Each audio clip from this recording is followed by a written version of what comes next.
Good evening, everybody, and welcome again to the Borderline Podcast with me, your host, Andrew Willox. I hope you've had a lovely week, guys. I've had a fucking brilliant one, haven't I? Brilliant podcast with Alan Levinite. I really hope you guys enjoyed it. So many views. A-ching, a-ching. Thank you very much. Thank you very much. New car on its way. Good. joking, obviously. No, it's been a lovely week, and it's been a great Sunday actually. Really good gym session this morning. Pretty sore all over from Sean's high rocks workout yesterday. Talk a little bit about that later. And then obviously across to the Kellys to flip tires with the boys. Tremendous effort by all there. And then I've been out having a lovely walk with Bella and my mum with Indy too, her dog. So yeah, what a lovely Sunday. So I just want to say thanks a lot to Alan again. That was a great fun podcast to do the other night. I'm sorry again, Keith. I don't know how we always ended up coming around to jokes about Keith, but certainly not a laughing matter about Keith is everybody go across to Keith Patterson's Movember page. I'm not going to spoil it on here what he's doing. You just need to read the caption. In fact, I'm going to spoil it on here that he was doing because then you're going to hear it and then you don't have a fucking excuse not to go and donate to him. Don't donate to me. Go donate to Keith. So Keith's running a kilometre for every, I think it was every male UK or every male Scottish suicide up to date this year. So across November, Keith's running 556 kilometres, which is quite frankly utterly insane. But would you expect anything less than Keith? No, we wouldn't. He is a tremendous, tremendous athlete, and what a great guy too. So I want to talk a bit. Getting freaking tongue tied already with this one. Not even got to saying testosterone and testicles later. Fucking hell. Right, yeah. So I want to do a bit of a Movember special and talk a little bit more about men's health and men's sexual health as well, because it's really important to know that when you are struggling mentally, certain aspects of your body are not going to work like they normally do. Let's just put it that way. And total respect, I'm not going to come on here and talk about my sex life. That's absolutely not what I'm going to do tonight. I'm just going to talk about issues that I've came across when I've really been struggling and when I've also been really stupid too. A lot of you, again, here we go. If you don't follow me on Instagram, go ahead, please, at Andrew's Anxiety Adventure. That is the handle. You'll understand the post I put up the other day about testosterone. I was getting my bloods checked and whatnot. So I'm going to talk a little bit about that too, but I don't actually have my results for that back, but it'll make more sense. You've got to listen to the episode, eh? Got to get the views in somehow again. Come on, we're rolling in it, mummy. so testosterone. So I'm not going to patronize anybody. I think we already know what testosterone is. It's the main sexual hormone and androgen for males. Oh, I think I just quoted my quoted my post perfectly there. That's brilliant. Anyway, so it's the main sexual driver. Let's put it that for males, and obviously some are gifted slightly higher than others, and some are not so fortunate and are on the slightly lower scale and whatnot. And of course, they average out, and some people are totally normal, and some people will go through life with in fact, the majority of people will go through life and will probably be unaffected as such by symptoms of low testosterone per se, or high testosterone too.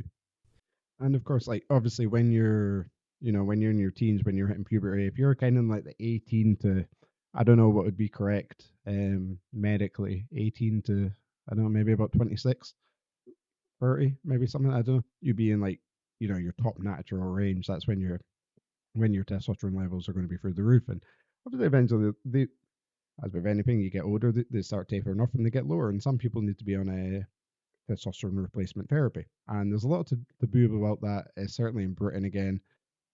We're not very, I don't know, up to date. Is that the right term? With this sort of medicine, or I don't feel that way anyway.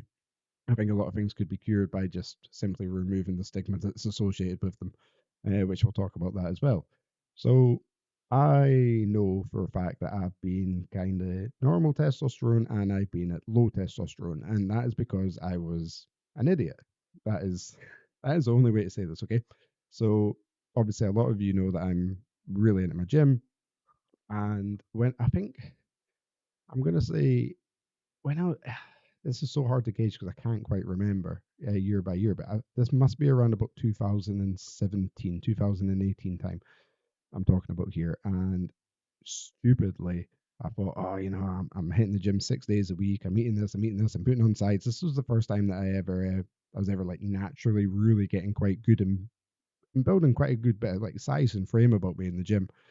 And I don't know even know what it was. It was just like the impulse to speed things up, and it was just like, oh, come on. Started looking at steroids, started looking at yada yada yada, and I like you look back down, and you go, what a fucking idiot, Ken. And there's absolutely no reason whatsoever for me to ever go and look at being on that sort of stuff. And for 99% of people, um, you don't need to look at that stuff. You need to be so gifted or so well driven to push yourself to the barrier that you're no longer can attain muscle mass naturally, that you then have to start supplementing more testosterone.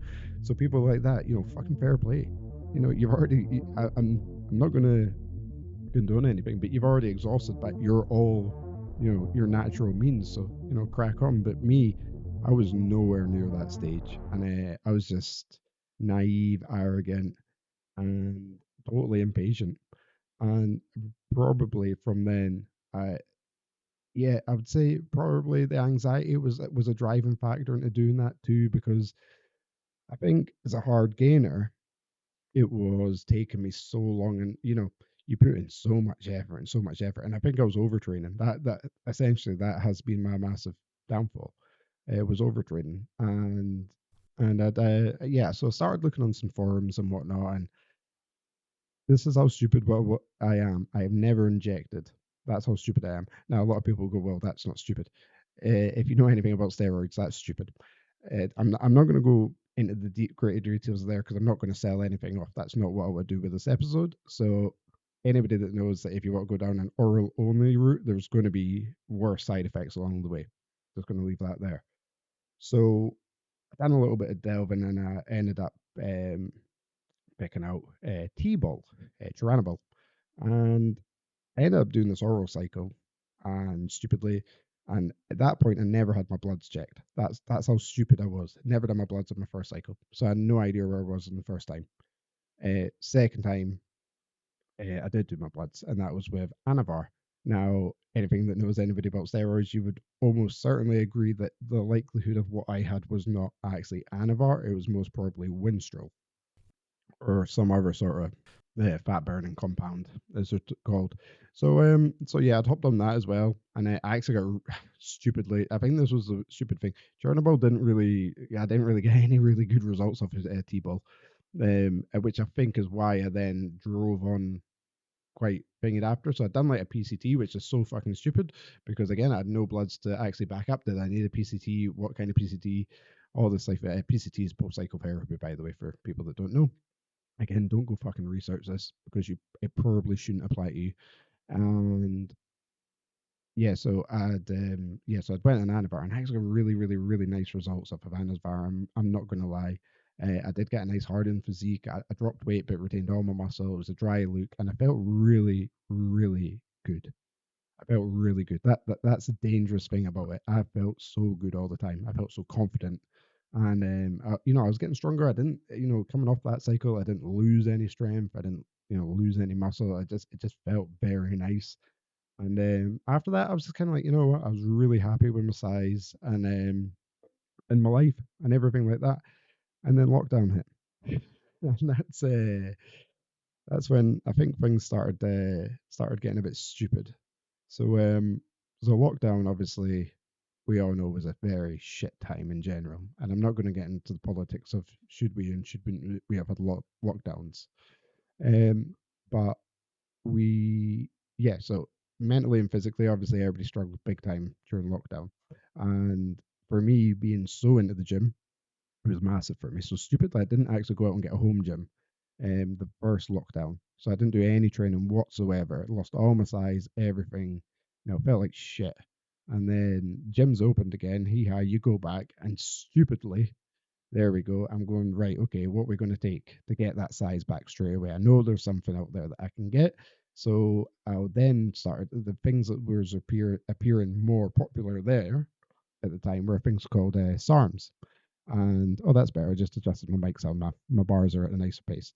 So Yeah, so I turned out a thing called SARMs, which are selective androgen receptor modulators. I think that's what they're called.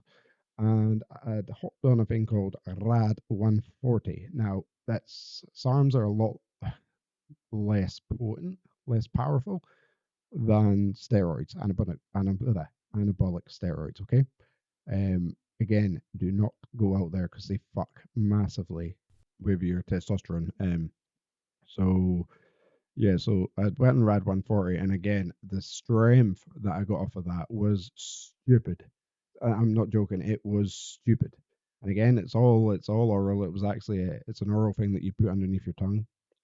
Tastes like oh, devil's ass piss sweat. I don't know, absolutely rancid, dead raccoon blood entrail. Absolutely horrible, horrible, horrible, horrible taste. Bet you put up with it, don't you? Because you're gonna get massive. Stupid.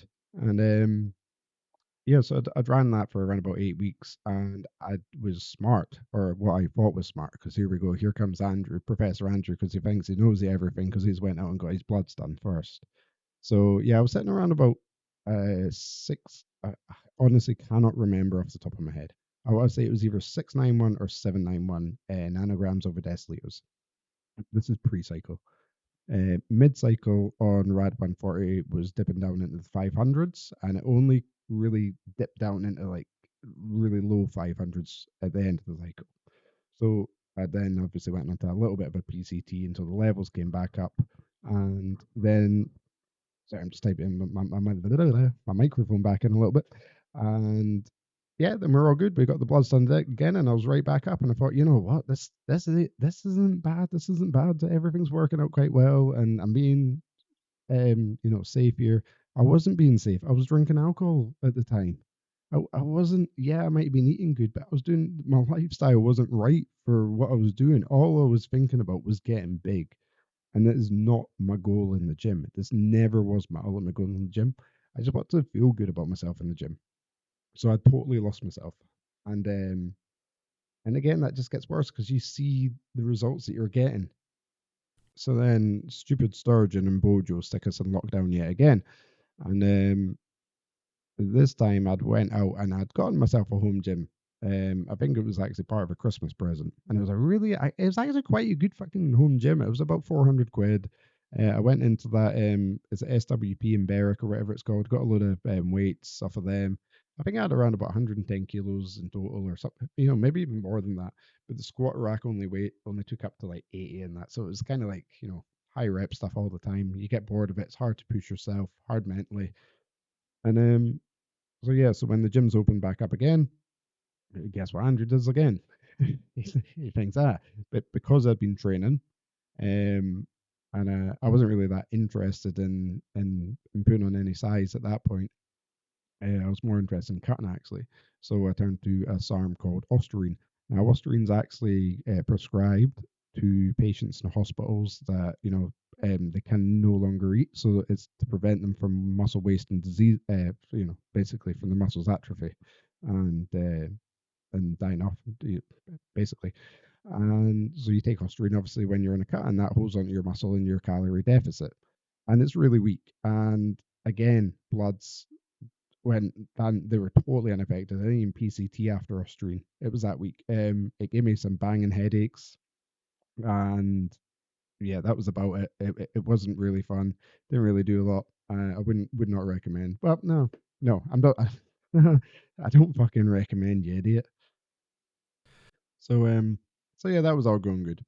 And then I decided I wanted to get massive because I started bulking and I never really stopped bulking. It was one of them that I just got so lost with what I was doing at the gym. You know, when you just go in time after time, you do the same shit every single day in the gym, same workouts, gets boring, but you enjoy it. Um, I was just doing that and I was just piling on size. I was getting quite uncomfortable.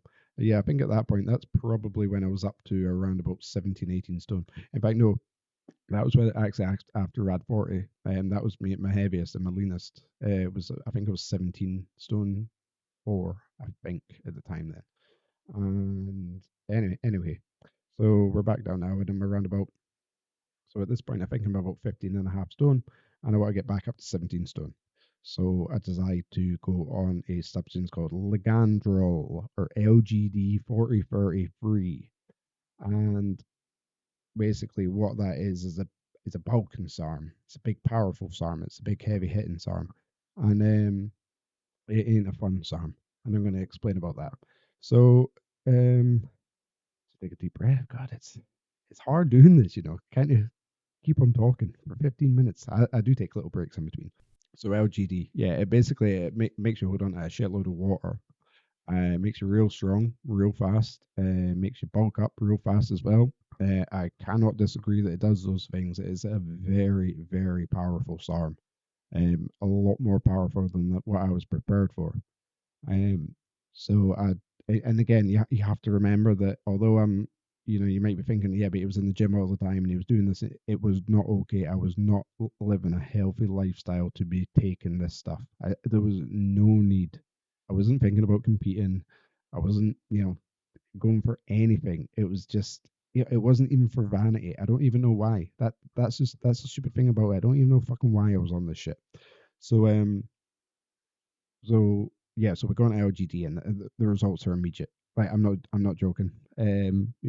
A week or two into this stuff, and my lifts were going up. My size was getting bigger. You get the nice running comments of, "Oh, fucking hell, you're getting fucking big. You're getting," it plays into the ego, it plays into the persona of what you're doing, and it falsifies yourself once again because once more I was totally lost in my goal. And I didn't even have a fucking. Although I'm saying 17 stone 4, I didn't know what 17 stone 4 on me was going to look like at that time because I was holding so much fat at the time too. So it, yeah, lost my chain of thought there. So we end up, yeah, getting our bloods again, which again I think it was kind of like mid 600s, pre LGD. I didn't do mid cycle bloods. Why? I think it's because I knew they were going to be shit. Because I could feel quite early on of taking LGD that this is strong because right. So I know this because my first couple of weeks of taking this arm, I am so horny. There's no other way of saying it. There really isn't. Yeah, and on other substances, that horniness, that libido has stayed. LGD, that was not the case. That dipped off very, very, very quick. I want to say, if I want to say I was on LGD for 8 weeks, I'm going to go into week 3, 4. Uh, Straight away, I'm starting to think, "Phew, I'm feeling flat here. Like there is not a lot of, libido, sexual thought, anything going through your head at this point." So I press on, and I actually started taking basically what I was doing with LGD was I started introducing a thing called enclophamine, which is a PCT. I actually brought that in mid cycles to start, which I'm fucking glad that I did. Um, to kind of keep my natural testosterone kind of picking up. I don't really want to go into the science of and mechanics and biochemistry of what each substance does and whatnot. Um, so anyway, yeah. So this one keeps your testosterone kind of in check while you're on the more powerful one. So we introduce that, and then you run that after the LGD. So we take my bloods then, and I'm down into the 300 mark. Now that is low testosterone, straight off the mark, which is kind of what I expected, and it was totally avoidable. Let's not say anything different by that. If I'd been smart once more, if I was not a fucking idiot, then it wouldn't have happened. And I'm wholeheartedly responsible for that. Yes, my levels have came back since. I'm very lucky. I'm not one of these people that you can drop your levels and they sometimes never come back, and that raises a brand new problem, especially in Britain, because like I say, we're not really for giving out TRT to people with low testosterone. I'm talking about injections here. Likes of America and Canada, you could probably be looking at being on a mid-range 100 or so milligrams injectable a week or something like that to kind of keep your testosterone in check. You don't really, I don't know, I don't think you get that as much in Britain. I can't really comment on how popular or unpopular that is. So yeah, so shortfall is I wasn't very smart and I wouldn't feel too great after that cycle. And that had a massive effect. Libido took fucking ages to come back with that. It really did. It seemed to take. Well, it really did seem to take forever. And and for anybody that suffers with anxiety and depression, for anybody looking for a dopamine hit, you know, I'm not I'm not being a fucking immature here, but sex is the highest. It's one of the highest dopamine hits that you're going to be able to register. So being unable to do that, especially as a man, um, it does. It makes you feel shitty and it makes you feel unmannish, if I should say that. And that takes its toll on you mentally, big time. And that kind of went on, like I say, for a bit of time, and then so I'm kind of coming up to like last December here. Um, so obviously everybody kind of knows what happened this year and whatnot, but I want to kind of fast forward to the main breakdown where I started getting a lot more problems, and I want to be really honest and open because I know that there's a lot of people probably listening, and yeah, you can have a little laugh and a little giggle if you want to be immature, but I know this does affect quite a few people, so we're just going to go for it and shoot for the hoops, okay? Sorry, I'm really sorry. Yeah, I actually just had to pause there because my fucking chair just broke. Yeah, I've had to go down. I'm gonna go and put a picture on that across on the Instagram story for proof. I've, I've edited out the fall. Oh fucking hell! Right, where was that? So yeah. Oh yeah, I've got to be serious for this section. Whew. Right. Okay. So so I'll let you know. Obviously, kind of breakdown of that earlier in the year, and during that, I started getting a, a lot of issues down below per se, and a lot of them's like I say, a lot of them are totally explainable in the way that if when you're when you're suffering with anxiety, heightened anxiety, panic disorder, kind of like how it was at that time, your body goes is continually in the fight or flight response, so it really does not have time to produce testosterone in that matter to make you sexually active per se. Um, again, you lose libido, or I certainly do. When I'm struggling mentally, the libido goes off straight away, and obviously I struggle mentally quite a bit, so I genuinely struggle from low libido a lot of the time, and yeah, a lot of that can be attributed to SSRIs as well. We know that they do lower your libido anyway, but certainly when you're in a heightened state of anxiety, you're naturally going to lose your libido. But into my breakdown, so a lot of the time, as you know, I was spending time in the bath. So a lot of the time I was naked, and shriveled up, very shriveled up. When you're in the bath 17 hours a day, it ain't too good on the old skin. That is essentially what got me out the bath every day, was the fact that my skin was so fucking sore. Um, Not fun. But blah, blah, blah, blah. So I was noticing down below that ye old mini Andrew was getting a little bit smaller day by day. It certainly seemed that way. And until one day he basically didn't seem to be there anymore. I'm just being totally fucking honest with you here. And that obviously makes, when you're in a heightened state of anxiety and you're feeling shit, that makes you feel shit. And it's all right. It's all right to feel shit. It's back now. It. I hope it's not a full fucking lamp again. I'm joking. And I've totally tripping myself up to chain of thought here. Serious, Andrew. Serious, Andrew. Right. Yeah. So with that, obviously, yeah, there was just no sexual libido whatsoever, and it took me a long time, that once I was kind of recovering mentally again, that things down there still weren't working, and a lot of that was obviously like a little bit of erectile dysfunction.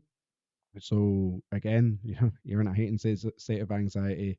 Your blood is pumping. It ain't gonna go there when it's gonna, its job's to pump these hormones around your body, not pump down there.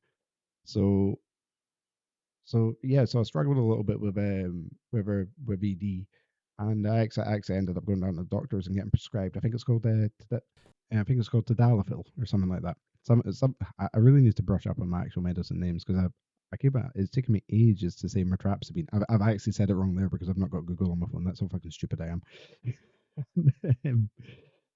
um, yeah, so I got prescribed that, I honestly can't quite remember what milligram. I'm going to say 20 milligram.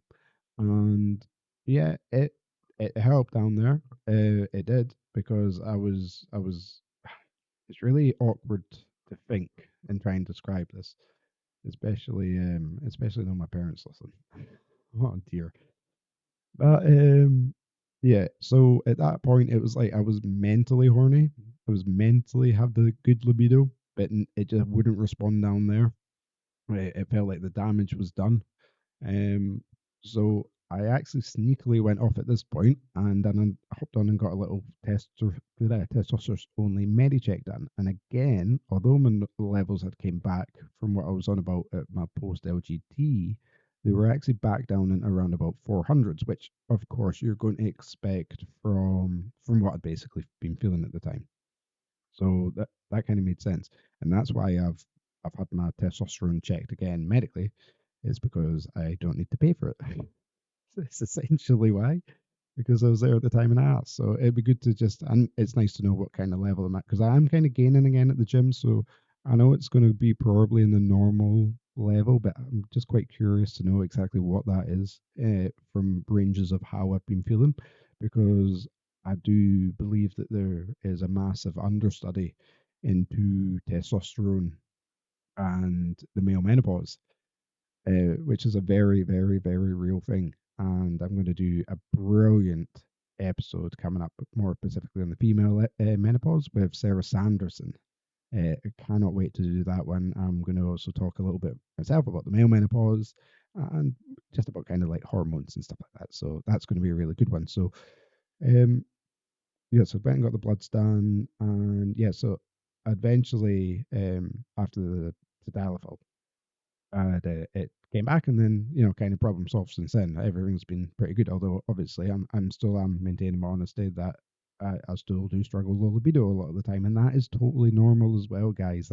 We are only fucking human at the end of the day. We're not immune, and that's why I get so pissed off when you see a lot of like the wokeism in males. Is like the alpha dominance thing. Is yes, as men, I do believe that we should be pushing and we should push on boundaries, and we are very, very, very strong. We probably don't actually understand our own strength most of the time, but we almost have this reluctance to talk about these subjects because they do make you less of a man, or we're so we're told to believe. And uh, and again, it's mums like this that we should be engaging in conversation about the issues that we face, because like we say, we desensitize them. We make them easier for everybody else to talk about when we talk about them, which is a brilliant thing, and that's probably the best thing that you can show in mental health, is that it is okay to talk about these little mini subjects, that you don't actually have to be at mental health. You don't have to talk about your depression or your anxiety, your schizophrenia, your bipolar.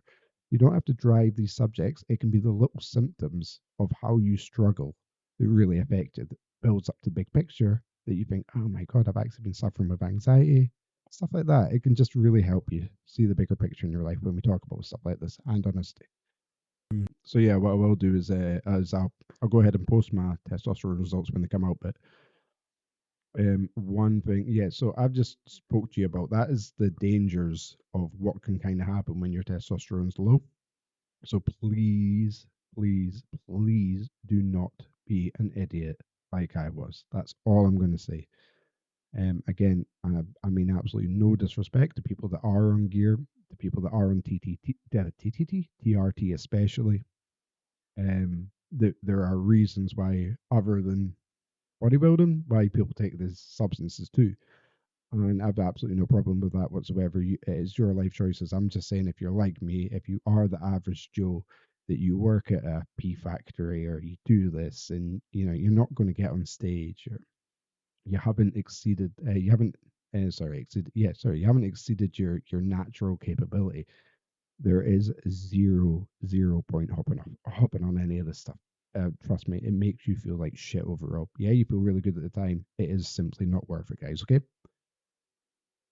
Which also, just, I'm not going to say his name, but if by any chance the coach who goes out messaging people's listening to this, and you messaged Andy Imel once, and your first question was, what do you take or what would you be comfortable taking? Fuck off. You are not good at your job. Okay? Now who is it? They're good at their job? Sean. Sean's actually incredibly good at his job. And I am going to be totally honest, and I'm going to say this from the start, okay? Um, I was surprised when I first seen Sean going into PTing because I just never thought he was into that. I actually knew nothing about him. Don't know why I would have that opinion of him. But I tell you what, I fucking take my hat off to him. He knows his shit, and he's really enjoyable to be around as well. Really good fucking energy. So how the Hyrox thing basically came about was obviously I'd been up to and done the podcast with Alan, and we decided that we are going to publish it at the same time, so we could kind of swap the Instagram kind of mentions and whatnot at the time just to get a good bit of coverage all at the same time, which worked a treat, Alan. Thanks, because like I say, I'm my lobsters in the oven just now, my third of the day, and yeah, so we were doing that, and then yeah, so I popped into the office and there's Sean, and I can't remember how we spoke of how we even got on the subject, but then he just asked me to no, that was it. Yeah, he just asked me if I'd come along yesterday, Saturday, to the High Rocks thing, give it a bash. And I'm like, yeah, I will see what it's about. And then he dropped the hint about, oh, again, the event in March and that. And I honestly did not think anything else after that. And then the seed was planted, as any good salesman and any good PT does. They tap into your psyche so well and drive you on when you're not even knowing it. So there I am later on at night or the next day. I can't even remember. I'm not even, and I'm going to be honest now, I still don't know what the men's open event is all about. I've still only got to the 8 x 1 kilometer, although I kind of felt a little bit of that yesterday. The wall jumps, God, they are tough. Not the wall jumps, the wall balls. Hitting that target and getting down, that is serious. I'm telling you guys, this high rock stuff is no fucking joke. It is real deal. It is really, really, really good training, and it really enjoyable training too. And that's essentially what training is all about, isn't it? As we talk about SARMs and stupid little stuff that Andrew was doing before. He's back loving training naturally, and I'm actually thinking that I'm possibly going to be my strongest at my lowest weight very, very, very shortly, which is very exciting. So high rock was I think it was the next day I'd signed up. Told John, yep, that's it. We're in. So next March, here we go. So I've done my little first kind of introduction to that yesterday. Very enjoyable. Everybody else that was there done fucking brilliant too. Uh, good bit of laughs as well along the way. It was funny. It was funny. It was really fun, and I'm looking forward to Saturday too. So yeah, Sean's really good at his job, and I'm obviously going to be working with him a little bit coming up. He's basically going to try and get me in shape for High Rocks and a couple other things I've got coming up too, which we'll talk about after Movember. And yeah, I just want to say everybody else that's on the Team Spartan Movember team, well done, and thanks for everybody joining in as well. It means a lot for somebody that is kind of struggling or has been struggling, and you see every bits of support now. It's really cool. And for you that are not, next year, there's no excuse now. You want to be part of the cool crew, don't you? You fucking got it now. Okay, right. Q&A. I think have I covered everything? I always do this. And now I can't remember. I don't have a planner in front of me. I can't remember what I said, but cover at the start of the fucking episode. And, it's getting pretty dark, and I'm at 33 minutes. So I'll tell you what I'm going to go do. I am going to pause it real quickly, and I'm going to hop onto my phone and get pictures of the questions that you have asked me over October. Just know I am not saying a couple of them. Okay, I've got my phone up. Question numero one. I'm just doing these in any order. I just took a load of screenshots on that and then just I've stuck them in the photo on my phone. So here we go. And number one is, what is the scariest place you found yourself during a panic attack? Um, well, how do I answer this one? Panic attack. I don't. Yeah, I don't suffer from like really crippling panic attacks in public. They're more when I'm in the bath and whatnot.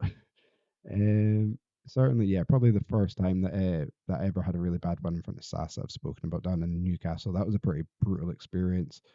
Or before we were going on holiday to the Dominican Republic, I woke up at like 2 o'clock in the morning. We weren't flying till 10 in the morning, and I was just like bulking the entire time. And honestly, I would not have had a problem if somebody came up to me and went, "Here, I'll drive you back up to IMO if you want to go now." I probably would have fucking hopped straight in. Felt terrible. Great holiday though. And question number 2: how bad was your anxiety on your wedding day?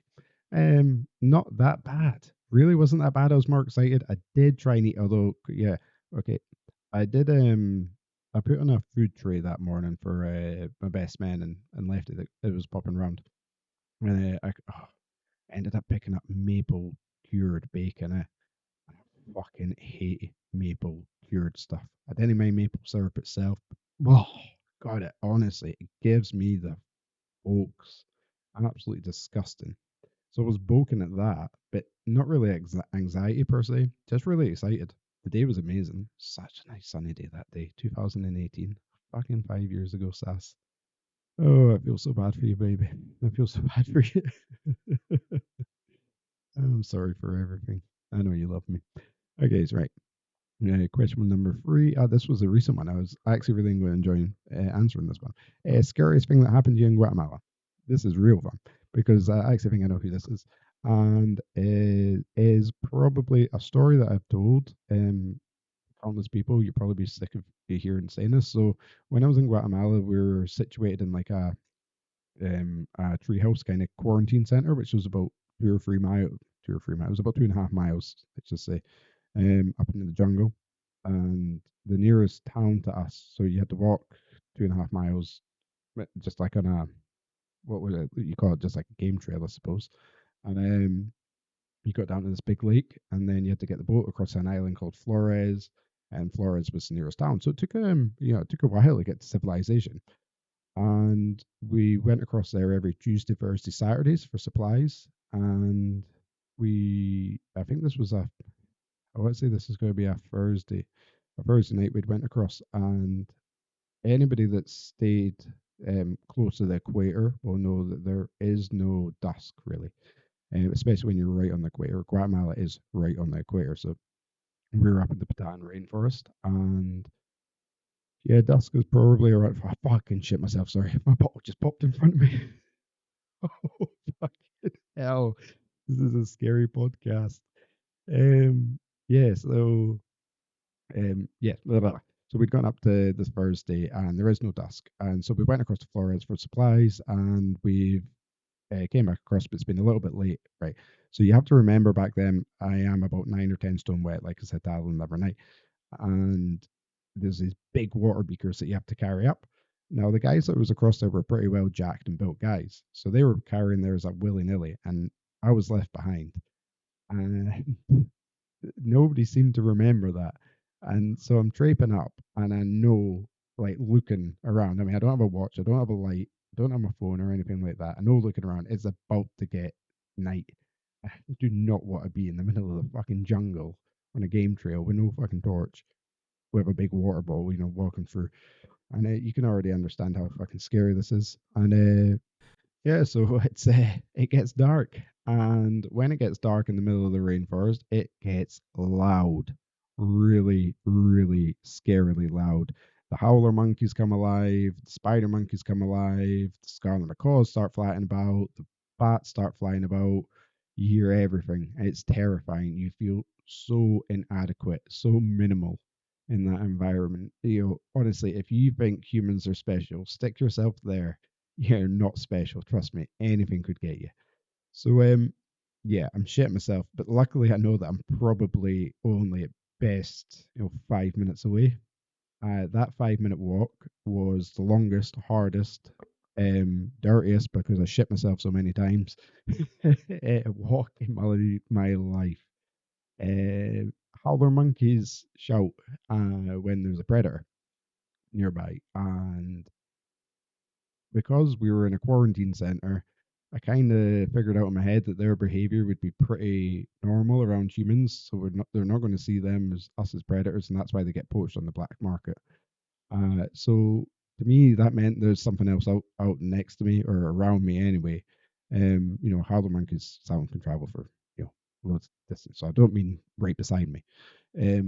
Scary enough though, and that was genuinely terrifying. Yes, I love this next question as well, and I know exactly who's saying this. Why do I believe in Bigfoot? Now I'm going to cover this in an episode. So I'm not going to give too many spoilers away, but I just say there's just so much evidence, and so many people can't be seeing the same thing. That is essentially why. I'll explain the evidence in a saying that special. I'm really looking forward to doing that episode. Okay, next question is how long have you been training at the gym? I think I covered that in the other episode with Alan the other night. Probably really properly. Um, if, if I want to say properly, probably only the last year, judging off this episode.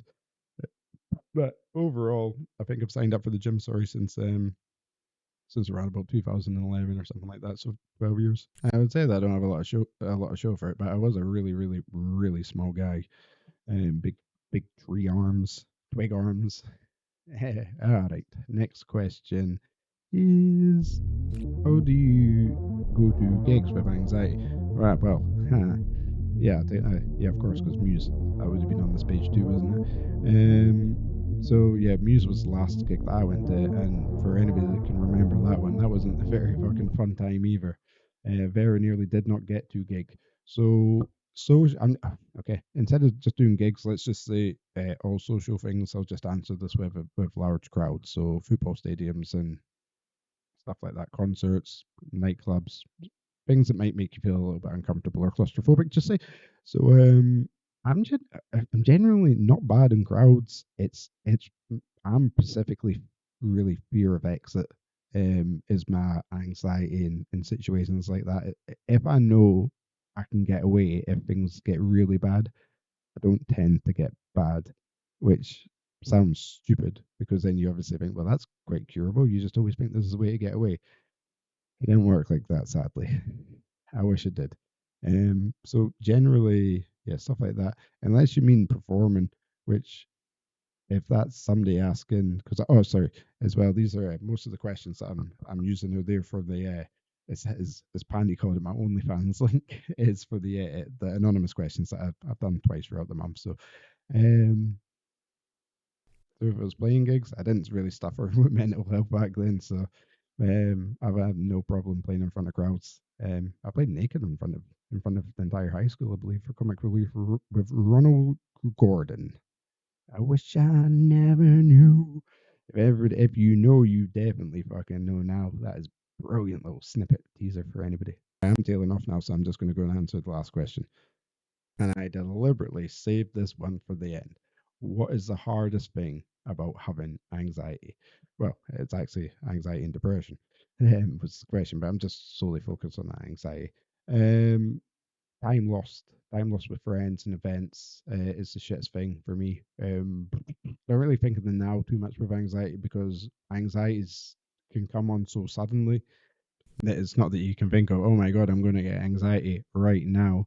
You kind of know that you're about to get anxiety, or it happens there and then. So um, definitely, yeah, there's been gigs that I've not attended, loads of birthday parties, times up with friends in like Edinburgh and Glasgow, football matches, you fucking name it. Like I say, I'm not trying to play a small little violin here or anything. I don't go out that much. I don't socialize too much, and that's is purely down to my mental health and my choices around my mental health because my mental health dictates my life, sadly, or it did, and now I'm wanting to change that, and that's what part of this journey is. So, I think that's where I'm going to wind up this episode tonight. We're approaching the 45-minute mark, and I hope I managed to get a nice little message out to some more male audience listeners tonight that you know if I'm always here to talk. If you've had any of the kind of issues that I've spoken about, come across and give me a message. I know it'll obviously take a little bit of honesty on your part. I'm always here, and just so you know that we're only fucking human, guys. We're all receptible to these issues, and always think with these issues, how are you feeling mentally as well? Because a lot of how we feel mentally actually plays into physical symptoms that we then don't remember of how we felt mentally at that time. Okay, we just think of the physical symptom making us feel shit, not that us feeling shit made that symptom appear. Okay, so guys, yeah, we'll just finish that one off there. Oh shit, sorry, yeah, guest coming up. Right, that was a close one. So I already said about Sarah Sanderson. That's going to be a really good one. I've got Yasmin coming on. Yasmin Knight, she's absolute tremendous athlete who's competed this year. Cannot wait to have her on and talk about her journey with fitness. And who else we got? We got Jagar coming on, who is I've got to give them an email to get a book dates booked in. Tomorrow, he is the household artist across at Paxton House, which is going to be very fun. And as ever, guys, if you feel like you want, and I've got Lachlan McRaber sorting that out as well. So as ever, yeah, sorry. If you want to come on, if you've got something that you want to talk about, you know where I am. Just give me a message on that at Andrew's Anxiety Adventure across at Instagram, and I'm sure we can sort something out sometime. Okay. Until then, guys, I hope you've enjoyed tonight. I've been your host, Andrew Willox, and once again, this has been the Borderline Podcast. Good night.